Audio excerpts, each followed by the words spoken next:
आज ओवीबद्दल खूप कंप्लेंट ऐकल्यात, पण ती काय कंप्लेंट आहे हे मी तुम्हाला पुढे सांगेल. पण त्याआधी छान अशी देवपूजा करून घेतली.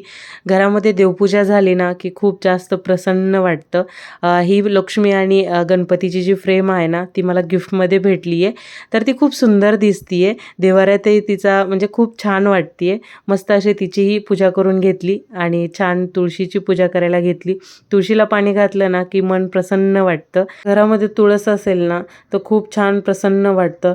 पण अनफॉर्च्युनेटली खूप दिवस झालं माझ्याकडे ती नव्हती, कारण पावसामुळे का माहीत नाही, पण ती लगेच खराब होऊन जात होती. मस्त अशी मी गावाकडनं तिला मागून घेतलं तर छान अशी ती चिटकली आहे आणि मस्त असं तिच्या पूजा केली ना, की खरंच खूप जास्त प्रसन्न वाटतं आणि मस्त आशीर्वाद घेतला. आणि त्यानंतर मुलांचं आवरण्यासाठी मी घेतलं आणि स्कूलमध्ये त्यांच्या PTM होती, त्याच्यासाठी मी गेले होते.